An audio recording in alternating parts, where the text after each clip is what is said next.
Ah, yes. The incomparable, incredible, inexplicable NBA icons Magic Johnson, Larry Bird, and Michael Jordan. Often referred to as the Holy Trinity, these three players are without a doubt credited most for establishing the quote-unquote golden age of NBA's basketball. And rightfully so. In the 80s and 90s, the NBA reached never-before-seen heights in popularity, viewership, and profit, with these three superstars leading the way and winning multiple championships during that time span. Sports talk shows, TV analysts, former players, current players, and fans constantly celebrate their greatness, guaranteeing their place in NBA history is remembered forever.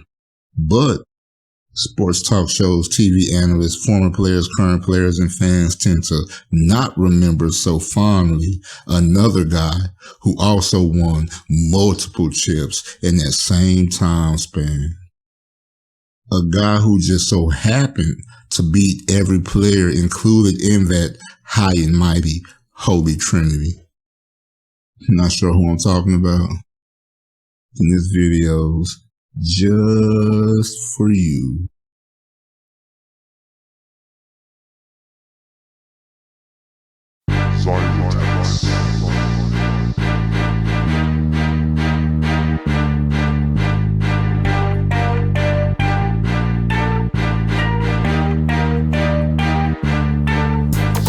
Y'all know Zeke, still the same OG, been doing TV, hated on by most these media wannabes with no skills and no rings, no thrills and no team, no dimes, no steals, no finals, MVPs. Mad at Zeke cause they ain't wanna shake hands with the Bulls at the end of the 90s beat. You love Magic Johnson, Larry Bird, Michael Jordan, perhaps. You forgot to be the Mars of fact. So again, you ignore he defeated 3 all-time dynasties.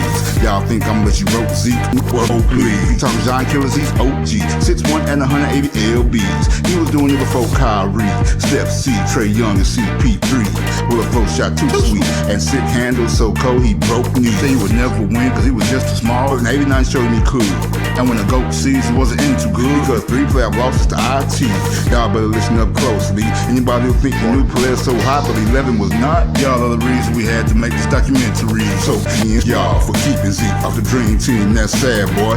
Y'all gonna keep on sleeping on Zeke and take him back to the bad boy. Nowadays everybody wanna talk but they saying something unique, but nothing comes out when they move their cheeks. Just a bunch of Jordan freaks act what they forgot about Zeke. Nowadays everybody wanna talk but they're saying something unique, but nothing comes out when they move their cheeks. Just a bunch of Jordan freaks act what they forgot about Zeke.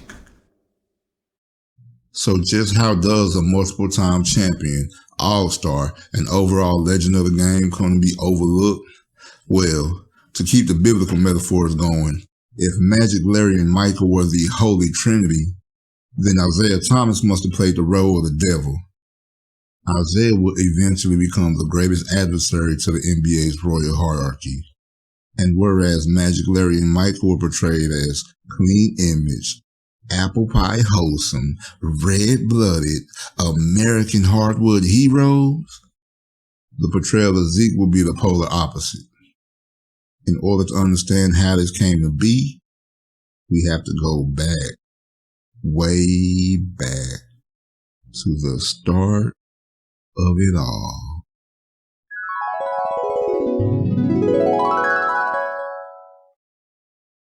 Isiah's basketball journey began in, ironically, Chicago, Illinois. A native to the Windy City, the West Side to be exact, Thomas had Chicago's basketball heart in his hands for years and years. That is until, well, we'll get to that later. Thomas was a top-level recruit and McDonald's All-American coming out of St. Joseph High School in 1979. He was recruited by every school in the NCAA, but a certain fiery, headstrong coach wanted him more than any other. The legendary Bobby Knight would go as far as to visit Isiah at his home in Chicago to show just how badly he wanted Isiah to become a Hoosier. And despite Isiah receiving mail saying that Indiana University's head coach tied up players and beat them, and one of his brothers getting into a heated verbal altercation with Coach Knight, Thomas and his mother would still go on to choose Knight and Indiana University as his NCAA destination.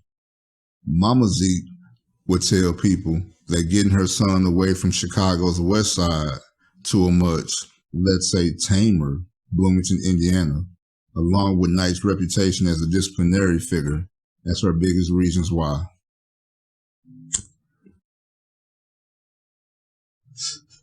Now I'm going to keep it a book with y'all, as the kids say. Hearing it the first time, I couldn't help but to think Bobby Knight going to see Isiah on the west side of Chi-Town had to be very, very, very similar to the coach going to see Ricky and Boys in the Hood. But maybe that's just me. Moving on. Hoosier fans will make signs to display at games with the scripture, and a little child shall lead them, from the book of Isiah. His sophomore year, he will lead Indiana to a national title while also winning Most Outstanding Player. With Zeke having conquering the collegiate ranks, he would declare for the NBA draft after only 2 years of college experience, something rarely done in those days. Now I know that today, being one and done is commonplace, but then, normally players played 3 to 4 years of college, with a few exceptions. Most of those exceptions were bigger, taller, stronger players though. And at 6 foot 1 inch, Zeke was definitely the first little man to do it. Facts.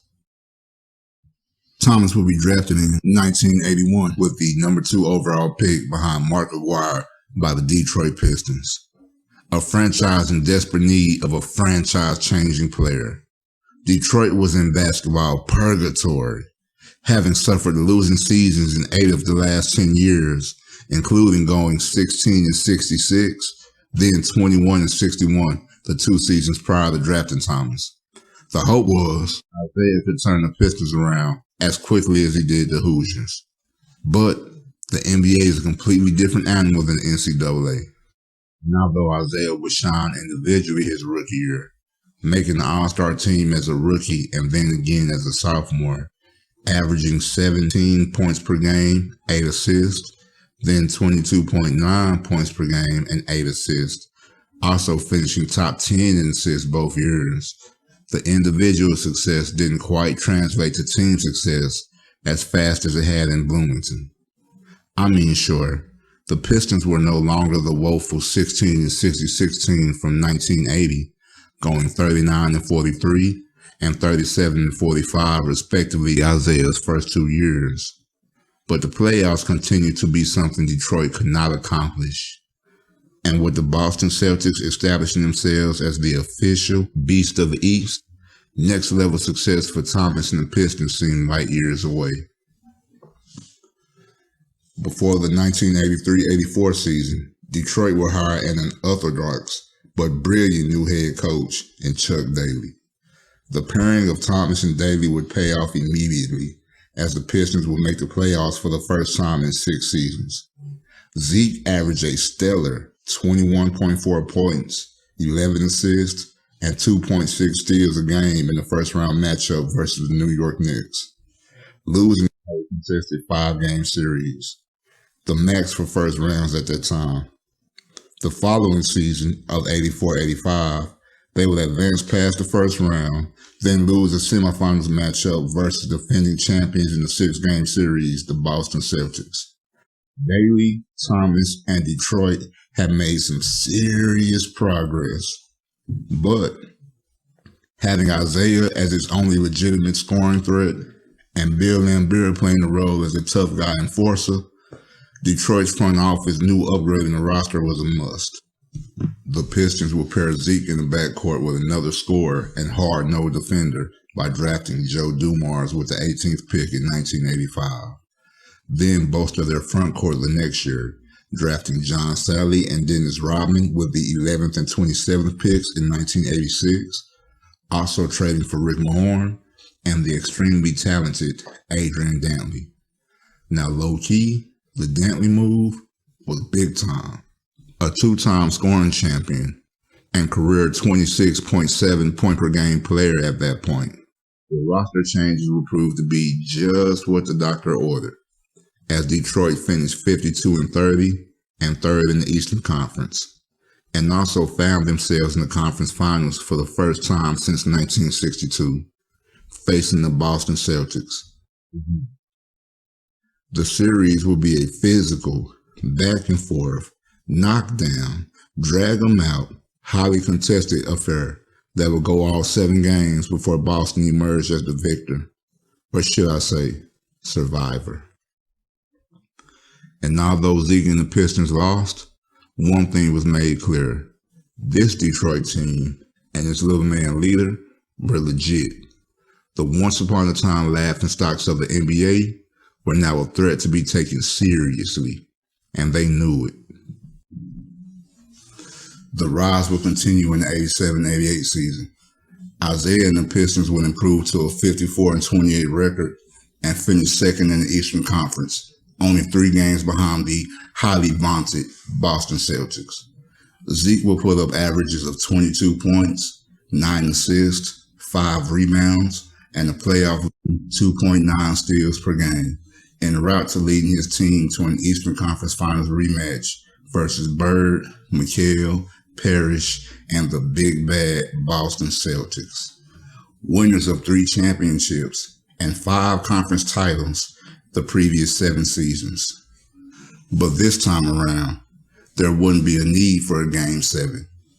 Zeke dropped 26 points and 9 assists nightly right on top of Boston's green head, taking the Detroit Pistons to the NBA Finals for the first time in franchise history, and also setting up a showdown between Zeke and good friend Magic Johnson.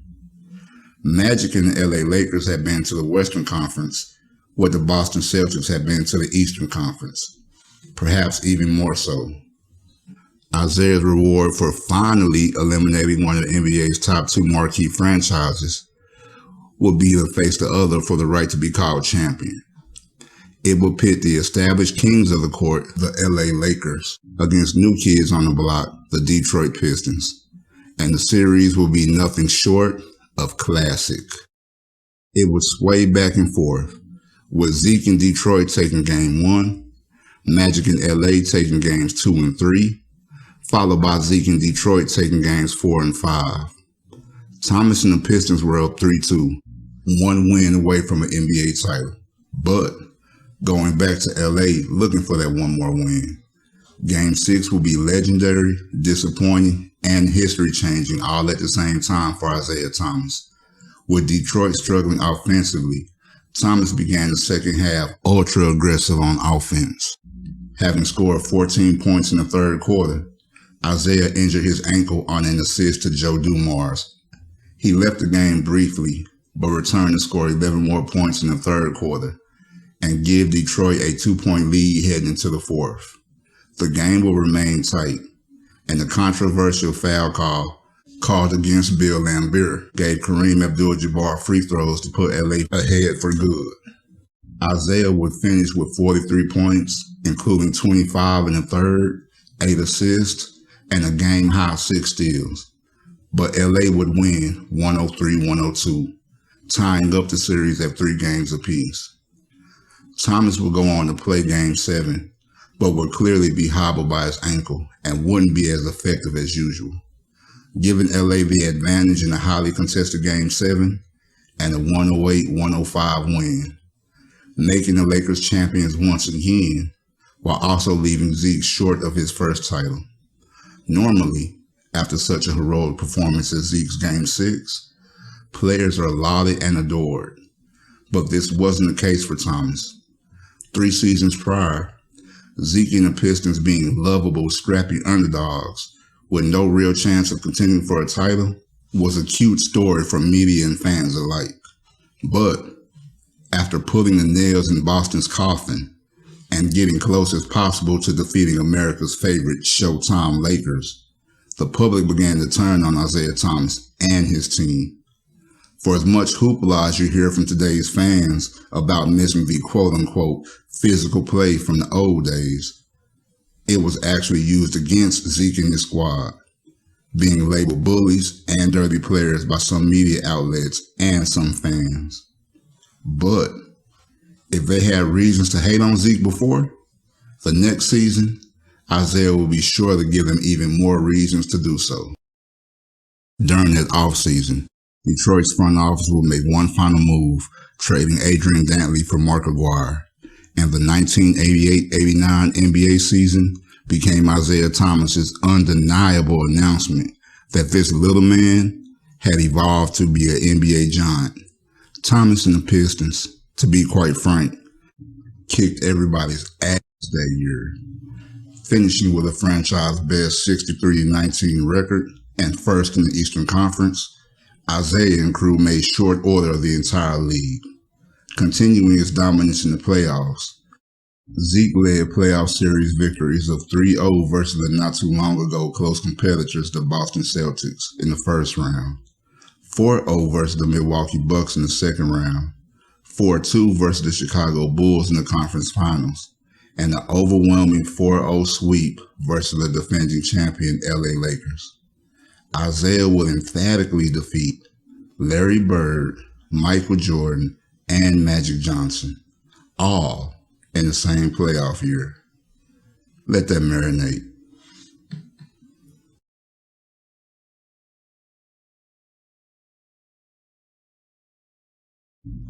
'89-90 was pretty much more of the same, so it only made sense that a repeat of the previous year's regular season led to Thomas winning a Finals MVP and Detroit defeating Portland 4-1 to become repeat champions, an accomplishment that up until 1990 had been done by only two franchises in NBA history. Now, I'm 100% sure we all know who those two franchises were. Yup, the LA Lakers and the Boston Celtics. But not the Larry Bird-led Celtics, though. The Bill Russell Celtics. FYI.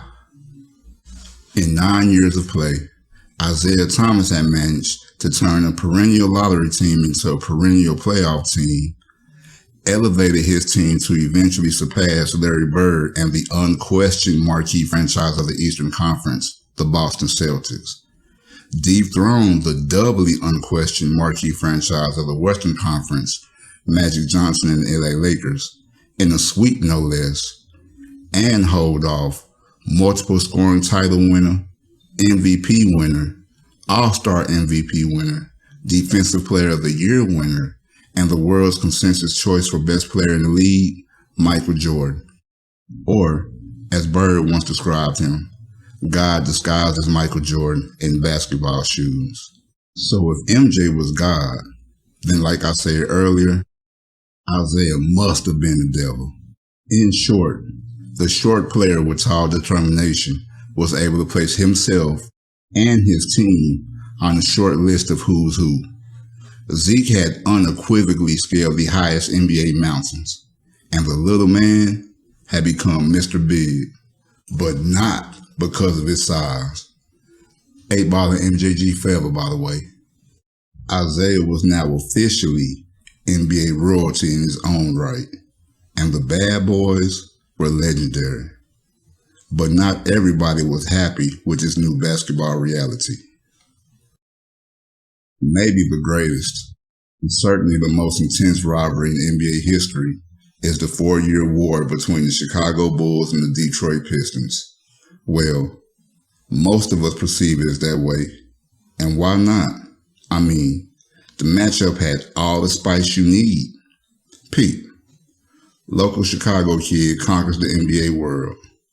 Local Chicago team drafts the best player in the NBA world. Local Chicago fans completely forget local Chicago kid is even from Chicago, and local Chicago kid becomes the most hated man by local Chicago fans ever. Seems like a rivalry, right? Well, let's see what Zeke had to say on it. Who would you say are the 5 toughest players that you've had to face? Again, and you can just go by the winning records, right? Right. Magic, Kareem, Okay. Bird, Bird. Dr. J, and then I would say Jordan. just head to head, I was dominant over him. Right. When our teams met, when you go back and you look at until 91, when I basically had career-ending wrist surgery. Right. Up until then, my record against him and his team, it was it really was a competition there. Sorry. And and most people think like we're, I'm 5 years older than him, but we're only a year apart, year and a half apart. But he just wasn't my competition. Now, Bird. He didn't have anything that you wanted. He didn't have no trophies. No. And like I said, my focus was Bird, Magic, Dr. J, Kareem Abdul-Jabbar. Okay. Those were the guys. Right. I don't care what anybody say. You can go back and look at history. Those were the guys. They Dr. were. J, Moses Malone, Larry Bird, Robert Parrish, Kevin McHale, Kareem, Magic, James. Those were the guys. Interesting, right? Now, on first thought, you probably account these comments to negative leftover residual feelings caused from highly intense competition, the agony of losing, and perhaps a splash of jealousy towards Chicago's almost religious-like embrace of Michael Jordan. Or simply put, Isiah was just hating. But on second thought, Zeke just may have a point. Were the games extra physical, entertaining, and must-see TV? The answer to that is yes. But doesn't a rivalry really become a rivalry when both teams trade wins and losses back and forth? If the answer to that is yes, then, to Zeke's point, Jordan wasn't his biggest competition from a big picture perspective. Dating from MJ's rookie year of 1984 through 1990, Thomas flat out owned Jordan, with Isiah owning a 20-4 record in regular season matchups against Jordan. And when it came to the playoffs... Playoffs? Don't talk about playoffs? You kidding me? That wasn't much better. Thomas and Detroit were 3-0 versus MJ and Chicago Bulls in the postseason, with the 3-0 advantage being gained by beating Jordan 3 consecutive years straight, including the 87-88 second round 4-1 spanking. The same year MJ won the scoring title, Defensive Player of the Year, and MVP, mind you. The 88-89 4-2 conference finals victory, and the 89-90 4-3 conference finals victory, in which Zeke handed Jordan his first and last Game 7 defeat. That's right, kids. Jordan lost to Game 7. They cover it by telling you he never went to 7 in the finals. But that disclaimer is to erase the Game 7 victory by the Detroit Pistons, led by Zeke. And I know, Game 7 is the migraine game by Scottie Pippen, which is fair enough. But if you have ever, and I mean ever, spoken like Michael Jordan made Scottie Pippen, or Jordan didn't need Scottie Pippen, then honestly, I want to hear that excuse from you. After adding up the numbers between 1984 and 1990, if numbers don't lie, then these numbers say the alleged rivalry was anything but, and in reality, was pretty one-sided. Of course, we're all aware of the story of 91, where Jordan and Chicago were finally able to get over the Isiah Thomas hump, defeating Detroit in grand fashion via a 4-0 sweep. The sweep was spectacular, no doubt, but this wasn't the event that caused a somewhat permanent black eye on Zeke's legacy. It was actually what happened immediately after the Bulls' victory was official. Thomas and the Pistons refused to shake hands at the conclusion of the series, a time-honored tradition in the NBA playoffs. Jordan spoke between games 3 and 4, telling the media, Michael Jordan, up 3-0 on you guys that year, was quoted in front of the media as saying, you guys were bad champions, you were bad for basketball.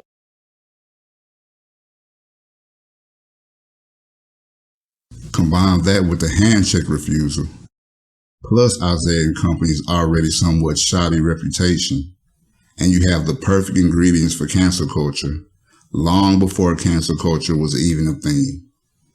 MJ will move on to GOAT status, as we know, but public opinion would never quite move on from his harsh judgment of Zeke. Isiah spoke on that issue not too long ago, having this to say.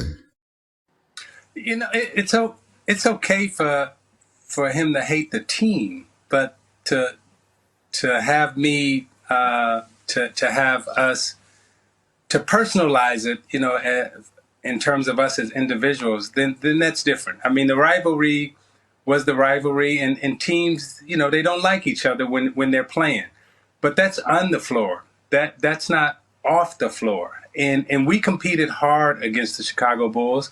But by the way, we competed hard against the Celtics, the Lakers, and all of the 76ers, you know. So, you know, competition in sport is good. I mean, you know, when people compete, strategize, and everything else, that's what we love. But it stays in between those four lines. This appears that it's gone outside of the four lines, and I think Jordan said something that was interesting in that take. He said, "Well, given time, you know, he's you know, he may have a different opinion," and of course, in that moment when we had lost, and remember, we were champions, so we were coming down from the throne. They were ascending to the throne, and everybody's emotions are different during that particular time.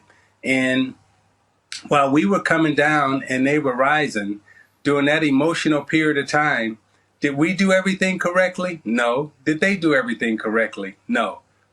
But that was it. You know, we walked off. We didn't shake their hands. And, you know, if you want to contextualize it, there's a lot of other stuff that was going on around that situation. But, you know, that's what happened. I speak for Detroit, Michigan area on this answer during that period of time. I also speak for our Detroit Piston team as a captain during that particular time, and then I'll speak for Isiah Thomas. So in the context of your question, you said, you know, Jordan after Game 3 went on and said that the Pistons were bad for basketball. You know, we were bad people.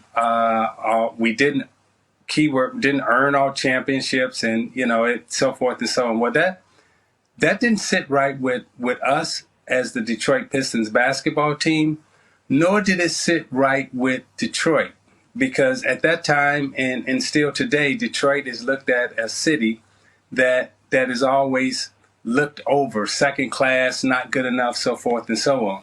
So when he made those comments, not only did he make those comments about us as a basketball team not earning and not being worthy of all 2 championships, but then he was talking about our city not being worthy of and not being, you know, recognized and not as good as, you know, a city like a Chicago or New York.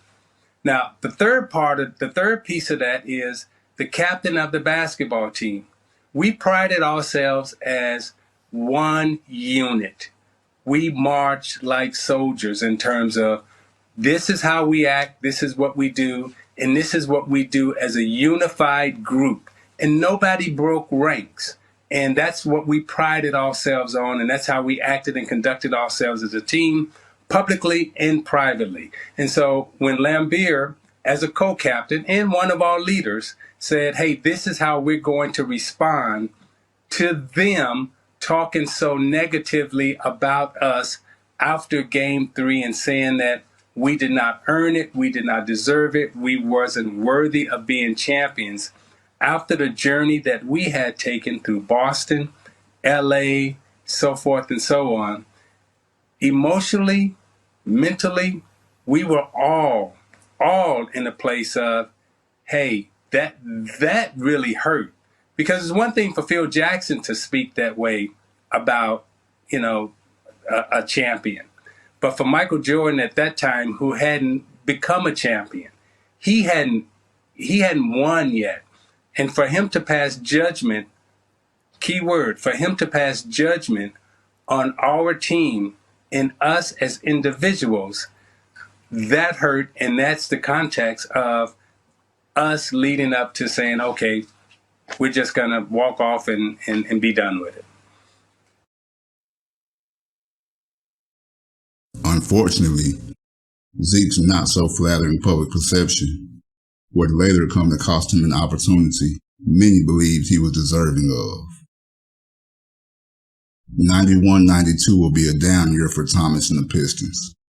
After 5 years of deep playoff runs, the tank seemed to be empty. They would lose in the first round 3-2 to the upcoming challengers, the New York Knicks. It would also be Chuck Daly's final year as coach and John Sally's final year as a Pistons player. That summer, it was announced professional NBA players would be allowed to play in Olympic competition. And public perception, politics, and pettiness would rear its ugly head for Isiah. When the roster for 1992 Dream Team was announced, Zeke was noticeably, and some say wrongfully, left off. Rumors would swirl for years as to just why this happened and just who was responsible, with Michael Jordan being named the main culprit. A notion MJ has never confirmed, but at that same time, never really denied either. Recently, at the summer of 2020, alleged evidence of Jordan giving Rod Thorne a Thomas or me ultimatum surfaced, along with new culprits to the conspiracy, Magic Johnson and Scottie Pippen. Isiah recently offered his thoughts on the new information. Did he want him on the team? Well, I can't speak for Michael, but no, I did not want him on the team. I don't mind Michael Jordan saying, I didn't want Isiah to be on the Dream Team. I don't mind, if Larry Bird said, I don't want Isiah to be on the Dream Team. But if Scottie Pippen say, I don't want Isiah to be on the Dream Team. That's a problem. Man, come on. You can't say nothing. Okay, I got a new topic. You can't say nothing. If Jordan is like, look, I'm not playing. If Isiah plays, okay. All right. Scottie Pippen, I'm not playing if Isiah plays. Man, go to the park. Isiah, lay down on the couch. How long have you been harboring? Oh, man. Are you feeling better now that it's come out, Isiah? Well, Ernie, it's been a while. It's been on my mind, for about, 25 years right now. Does it feel like a weight is being lifted off of you? Well, yeah, because I finally get to talk about it and just, the whole Dream Team experience. And again, I got no problems with, the greatest player to ever play say he don't want to play with me, or Magic saying he don't. But anybody below them talking about they don't want to play with me? Anybody? Excuse me, Mr. Thomas. And I say below them? Mr. Thomas, yes. Your hour is up. I'm sorry. I'm going to have to charge you more. But I'm glad you feel better. Okay, let's move on. There we go. Very good. Thank you. Very nice. Most people tend to point towards John Stockton as the player who was chosen for the team but shouldn't have taken Isiah's spot. Me personally, I can respect that. But, in my opinion, if a player was undeserving and took Isiah's spot, I would have to point towards Chris Mullin. John Stockton, though not the player Isiah was an all-time great and deserving of the honor himself. Now, I love Mulls. Chris Mullin was a hard-nosed, tough competitor who never backed down, and Lord knows he was a show during the Run TMC days. But Chris Mullin over Isiah is basketball madness. Regardless of who was at fault, the reasoning behind it, and who didn't deserve to be there over Zeke, the greatest roster of all time would not include one of the greatest players of all time. Arguably one of the biggest lights in history. Fans can only dream of just how wonderful the Dream Team could have been with Isiah included. 92-93 will be the end of the bad boy Pistons as they had came to be known, missing the playoffs and losing Dennis Rodman and Mike McGuire that offseason. Then, 93-94 will be the last hurrah for Zeke and his team. Lambert would appear in just 11 games. And Zeke, well, he would limp through that season, literally. Already suffering injuries including a hyperextended knee, a broken rib, a strained arc in his foot, and a calf injury. Isiah also tore his Achilles tendon that year, ultimately forcing him into early retirement. All things considered, Isiah Thomas had a basketball career that, if you had to sum up with one word, would be phenomenal. An NCAA champion and most outstanding player, number 2 overall draft pick in the 81 draft, 12-time All-Star over a 13-year career, 2-time All-Star Game MVP, 5-time All-NBA selection, the 84-85 assist champion, the 89-90 Finals MVP, 9th all-time in assists, 17th all-time in steals, 2-time champion, and class of 2000 Hall of Fame inductee, Isiah Thomas should be forever celebrated and acknowledged as one of the game's best. Especially when you consider the facts. Isiah Thomas is the only player from the 80s-90s era to win a title without a teammate that was included in the NBA's inaugural 50 greatest ever list. And he played his entire career for one team. Mainstream media paints the picture as if Magic and Bird dominated in the early 80s and Jordan came and took the crown from them. But that's simply not the truth. The reality is, yeah, Magic and Bird, they did dominate the 80s. But no, Isiah took it from them. And then it took Jordan 4 separate playoff tries before he could take it from Isiah. They tend to skip over Zeke, but the truth is, he was just as important. So, the next time you're on social media having a basketball debate with one of your buddies, or you're hanging out talking about all-time great, legendary, bigger than the game type players, I know one thing, don't act like you forgot about Zeke.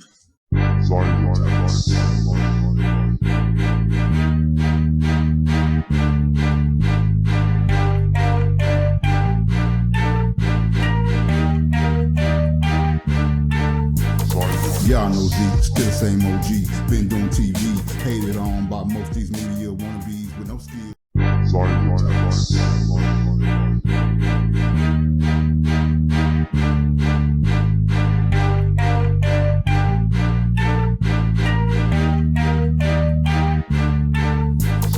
Y'all know Zeke, still the same OG, been doing TV, hated on by most these media wannabes with no skill.